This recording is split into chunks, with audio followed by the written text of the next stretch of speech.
Sampurasun Tribuners, kembali bersama saya Daniel Damanik di program wawancara khusus. Kali ini tentunya dalam momen penantian menjelang Natal, momen-momen Advent ya menjelang Natal, dan di studio Tribun Jabar telah hadir Pembimas Katolik dari Kanwil Kemenak Provinsi Jawa Barat, Ibu Gracia Setia Widiasrini. Apa kabar Ibu? Baik, kabar baik Mas. Sehat ya? Sehat selalu. Pertemuan terakhir itu di momen Paskah ya, Ya, sebelum betul. Paskah Bu ya, Ya, persiapan Paskah. Nah, menjelang Natal ini khususnya bagi Katolik Bu ya, bagi umat Katolik, khusus lagi untuk di wilayah Jawa Barat. Seperti apa nih Bu untuk memaknai di Natal 2025 ini Bu? Baik, terima kasih Ya. Mas Mandik ya. Daniel ya. Oh, Mas Daniel ya. Makna Natal 2025 bagi Gereja Katolik ini adalah suatu peristiwa iman. Oke. Peristiwa iman yang mengingatkan kita bahwa Allah itu hadir di dalam kesederhanaan. Menjadi manusia yang untuk dekat dengan kita umat manusia. Ya. Kelahiran Yesus itu membawa pembaruan hidup, mengajak umat untuk meninggalkan cara hidup yang lama dan memperbaharui komitmen terhadap kasih, kejujuran, dan pelayanan. Natal tahun ini juga menjadi momentum untuk meneguhkan kembali spiritualitas pengharapan di tengah tantangan sosial yang kita hadapi bersama. Oke. Baik, berarti poinnya adalah kesederhanaan Bu ya. Ya, kesederhanaan. Berarti Natal jangan dinilai sebagai hal yang glamor dengan kemewahan-kemewahan Bu ya. Iya, betul. Karena saudara-saudara kita juga masih banyak yang mungkin susah. tertindas ya. Iya. Tertindas dalam kondisi bencana saat ini dan di belahan dunia lain mungkin dalam peperangan dan sebagainya. Iya. Nah, dalam kehidupan keberagaman Bu, ya khususnya di Jawa Barat ini, seperti apa nih Bu? Umat Katolik atau pembimas Katolik melihat terkait dengan kemajemukan Bu, keberagaman yang ada di Jawa Barat ini Bu. Iya, keberagaman yang ada di Jawa Barat ini itu kami menyikapinya bahwa itu bukan sebagai suatu ancaman, tetapi keberagaman itu mengajak kita untuk menjadi pribadi yang makin rendah hati, dialogis, dan terbuka, menghadirkan damai di tengah keluarga, lingkungan kerja, dan masyarakat luas. Oke, baik. Walaupun di awal-awal pemerintahan gubernur saat ini ada sedikit dinamika Bu ya, terkait kasus yang Arca Manik lah, ada kasus di Sukabumi dan sebagainya. Tapi umat Katolik melihat ini bukan suatu tantangan Bu ya, ini suatu adalah mungkin kekayaan Bu ya, kekayaan dalam umat beragama, seperti itu. Nah Bu, apakah umat Katolik ini hanya mengeksklusifkan bahwa Natal ini hanya milik Katolik Bu? Apakah se-eksklusif itu Bu? Atau mungkin bahkan ini bisa dinikmati ya, manfaat Natal ini oleh lintas agama? Seperti apa Bu? Apakah bisa dinikmati secara universal Bu? Iya.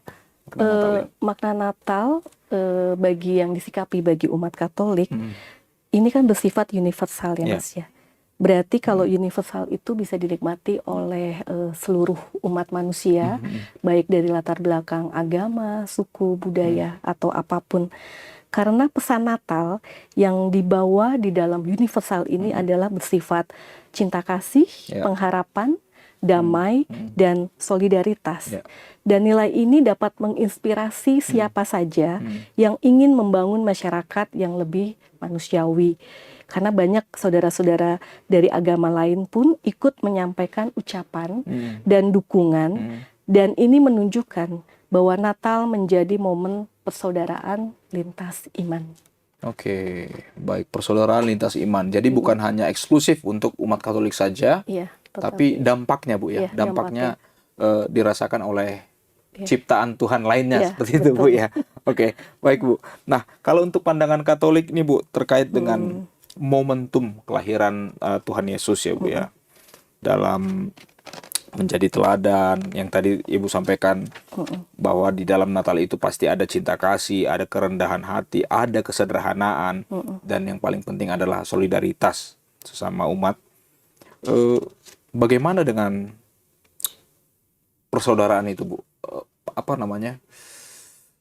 Realisasi ya terkait dengan persaudaraan khususnya dengan di luar Katolik, Bu. Ya, baik Mas. Untuk tadi ya, kita dengan di luar Katolik, kita harus di dalam gereja Katolik sendiri kan kita harus membangun persaudaraan. Apalagi di luar gereja Katolik. Kita harus berdampingan dengan seluruh elemen masyarakat yang ada di Jawa Barat ini ya Mas ya. Dengan kita memiliki suatu semangat persaudaraan, cinta kasih, dan kerendahan hati, itu kita mau mengajak seluruh elemen umat manusia yang ada itu untuk membangun suatu kebersamaan, sinergisitas, dan harmonisasi. Seperti itu. Oke, baik Bu. Kalau berbicara tentang pengalaman ya Bu, secara pribadi mungkin nih Bu, terkait dengan umat Katolik yang berdampak baik, ya, kalau dalam Alkitab itu berbuah, memberikan buah yang baik kepada lingkungannya, apakah itu Kristen, Katolik, ataupun mungkin di luar dari agama ini. Apa nih Bu pengalaman pribadi Ibu yang bisa dibagikan kepada penonton dengan keberagaman ini Bu? Kalau saya sendiri nih Bu ya, bencana banjir, saya lupa mungkin di tahun 2014 mungkin ya, 2014 di Bandung Selatan itu, gereja Katolik yang di pinggir sungai itu yang di Bandung Selatan itu dijadikan tempat pengungsian ya Bu. Dan tidak melihat kamu agama apa, tapi di sana jadi dapur umum dan tempat pengungsian. Apa nih Bu pengalaman yang bisa Ibu bagikan tentang keberagaman, khususnya di momen-momen umat itu dalam kesulitan Bu? Kalau mungkin dalam kebahagiaan mungkin ya tidak terlalu ini Bu ya. Tidak terlalu ya. Tetapi di dalam kesulitan dalam kesulitan seperti apa Bu pengalaman? Ya contohnya yang tadi Mas Manik katakan bahwa di gereja Katolik itu kan dijadikan satu posko ya bagi korban banjir seperti itu. Dan di momen di tahun 2000 pada saat menjelang Idul Fitri itu juga ada beberapa gereja Katolik yang dilintasi oleh para pemudik. Itu kami jadikan sebagai posko untuk tempat umat Muslim yang yang lelah ya dalam perjalanan kembali atau mudik dan kembali dan balik itu ada beberapa gereja Katolik yang dilintasi oleh para pemudik itu dijadikan sebagai posko di mana mereka bisa bebas untuk datang ke gereja Katolik beristirahat dan bukan hanya beristirahat tetapi juga pastor atau pengurus gereja itu menyediakan tempat tidur walaupun mungkin di bawah ya Mas ya, tetapi mereka bisa istirahat, rehat sejenak dan juga disediakan air minum dan snack. Nah Bu, kalau bicara tentang pengalaman-pengalaman menyambut Natal di masa-masa Advent, kalau secara pribadi sendiri seperti apa sih Bu kebiasaan mungkin keluarga secara pribadi ataupun di institusi di tempat Ibu bekerja dalam Natal ini, selain mungkin beribadah dan libur itu, ada nggak sih kebiasaan-kebiasaan unik yang pasti dilakukan keluarga gitu Bu? Ya, kebiasaan unik yang dilakukan keluarga ya khususnya kami umat Katolik. Sebelum Natal itu kan kami ada yang namanya masa Advent ya Mas ya. Masa Advent itu kami ada lingkaran Advent di mana ada 4 lilin. Dan 4 lilin itu biasa kami tradisi dari gereja Katolik. Pada saat lilin yang pertama itu dinyalakan, biasanya kami dalam keluarga itu melakukan doa bersama. Dalam keluarga doa bersama itu dalam keluarga, bisa juga doa itu di dalam pada saat misa. Ya. Jadi, kalau saat misa kan kita bersama-sama dengan umat. Nah, kalau di dalam keluarga, tradisi Advent itu kami melakukan doa bersama. Dengan pada saat lilin yang pertama itu ada doa-doa khusus. Lalu sampai dengan lilin yang keempat. Dan setelah lilin yang keempat, baru kita mulai memasuki yang namanya misa untuk menyambut perayaan Natal di tanggal 24. Seperti itu tradisi kami. Natal ya, malam malam Natal dan 25-nya 25-nya adalah perayaan Natal. Oke. Pernah merasakan mungkin ada yang kurang lengkap Bu di momen-momen Natal mungkin? Apa nih yang biasanya yang wah ini nggak lengkap nih karena mungkin sesuatu hal atau apapun itu Bu? Kurang lengkapnya di dalam keluarga atau di dalam mungkin dalam komunitas? Keluarga, dalam komunitas. Wah ini kurang nih gitu. Kurang, kalau kita bilang kurang bersukacita, salah juga Bu ya. atau Natal setiap tahun ini bisa dimaknai walaupun dalam kondisi mungkin hati yang sedang tidak nyaman, karu-karuan, tidak nyaman. gitu ya. Seperti apa sih Bu untuk menyikapi atau menyambut Natal ini di saat mungkin ada umat yang dalam duka, ya. Tapi ini menjelang Natal nih, seperti apa baiknya itu seperti apa sih Bu? Menyikapi itu? Iya, oke. Jadi gini ya Mas ya, bahwa Yesus sendiri hadir di dunia ini kan memberikan satu contoh. Ya, Allah hadir melalui Yesus Kristus. Itu memberikan contoh dengan lahir di sebuah kandang. Ya. Jadi sebetulnya makna dari Natal itu sendiri kan membawa kesederhanaan itu. Kesederhanaan, lalu adanya rasa empati terhadap sesama kita yang mengalami kesulitan. Seperti saat ini kan saudara-saudari kita di daerah Sumatera, itu mereka mengalami bencana banjir, ya segala macam. Yang seharusnya momentum tadi kesederhanaan dan bela rasa yang sebetulnya mau Allah tekankan di dalam perayaan Natal ini bukan hanya sebuah perayaan euforia, kesenangan ya, tetapi juga kepedulian kita terhadap saudara-saudari kita yang berkesusahan dan mengalami satu bencana alam. Jadi seharusnya kita umat Katolik dengan melakukan perayaan Natal memberikan bantuan yang biasanya mungkin kalau kita kan dulu tradisi kalau mau Natal kita selalu ada baju baru, makanan-makanan yang enak, lalu kita selalu beli hiasan-hiasan Natal yang baru ya Mas. Padahal kan dan sebagainya, aksesoris Natal itu kan setiap tahunnya sama. Tapi kadang kita ada yang baru, kita ingin beli yang baru lagi. Nah, momentum di Natal tahun 2025 ini ya kita mengurangilah keinginan-keinginan untuk seperti tadi membeli baju baru, bermewah-mewah ya, uang itu kita sisihkan, kita salurkan kepada saudara-saudari kita yang mengalami bencana di Sumatera. Kalau kita mau menyadari itu semua, saya yakin saat kita melakukan perayaan Natal, ada sukacita, ada damai di dalam hati kita. Mungkin itu Mas. Baik. Nah Bu, masih terkait dengan kerukunan nih Bu ya. Menjelang Natal itu kan bagaimana sih koordinasi atau komunikasi dengan institusi lain, misalkan dengan aparat keamanan, terkait dengan FKUB mungkin Bu. Nah, seperti apa sih Bu yang biasa dilakukan menjelang Natal ini terkait kepada kelompok-kelompok atau koordinasi dengan forum-forum kerukunan ataupun mungkin aparat-aparat keamanan seperti itu Bu? Betul.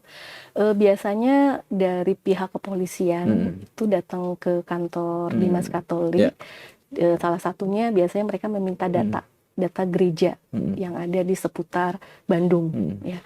Lalu kami memberikan data itu, gereja-gereja Katolik mana saja yang ada di seputar Bandung. Lalu mereka juga kadang minta data perayaan Natalnya di tanggal berapa. Biasanya kan kita di tanggal 24 malam dan di tanggal 25-nya. Jadi dari pihak kepolisian dengan data yang kami berikan, mereka biasa Mas dari tahun ke tahun melakukan pengamanan. Dan bukan hanya dari pihak kepolisian. Biasanya wali kota dan gubernur juga melakukan kunjungan. Biasanya kalau di Bandung, Pak Wali Kota atau Gubernur itu melakukan kunjungan ke Gereja Katedral.